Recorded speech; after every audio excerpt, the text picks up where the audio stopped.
নমস্কার, আমি মিসেস দে, আপনাদের পার্ট টাইম হোম মেকার।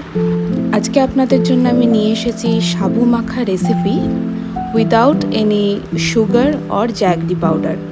আমি যতটা পেরেছি হেলদি ওয়েতে এটা বানানোর ট্রাই করেছি, ব্যালেন্সড ডায়েটের কথা মাথায় রেখে। আই হোপ আপনারাও এটা ট্রাই করলে আপনাদের ভালো লাগবে। প্রথমেই আমি আঙুরগুলো চপ করে সাইড করে রেখেছি, আর নারকেল, কাজু অ্যান্ড আমন্ডকে একসাথে গ্রাইন্ড করে নিয়েছি। সাবুদানাটা আমি অলরেডি একটু গরম জলে ভিজিয়ে রেখেছিলাম ফর হাফ অ্যান আওয়ার। এবার সাবুদানার জলটা ফেলে দিয়ে আমি একে একে সমস্ত ইনগ্রিডিয়েন্টগুলো এর মধ্যে অ্যাড করে নিচ্ছি। নারকেল অ্যান্ড বাদামের মিক্সচার, আঙুর, কিশমিশ, কলা আর মধু। চিনি বা জ্যাগরি পাউডার দিয়ে তো আপনারা সবসময় সাবু মাখা খেয়ে থাকেন। একবার পারলে অবশ্যই এরকম মধু দিয়ে মিশিয়ে সাবু মাখা বানিয়ে দেখবেন।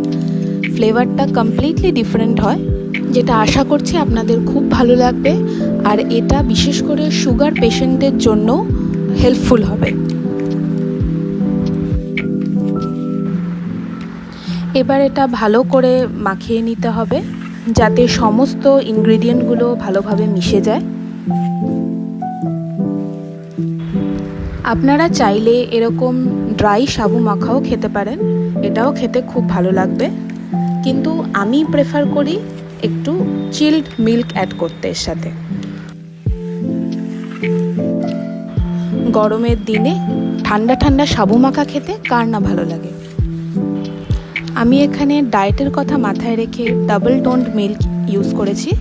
You can use any milk of your choice. Also যারা ল্যাকটোজ ইনটলারেন্ট তারা এখানে ল্যাকটোজ ফ্রি মিল্কও ব্যবহার করতে পারেন। তাহলে আমাদের ঠান্ডা ঠান্ডা সাবু মাখা রেডি। আর রেসিপিটা ভালো লাগলে কিন্তু আমাকে অবশ্যই কমেন্টে জানাবেন। তাহলে দেখা হচ্ছে নেক্সট ভিডিওতে।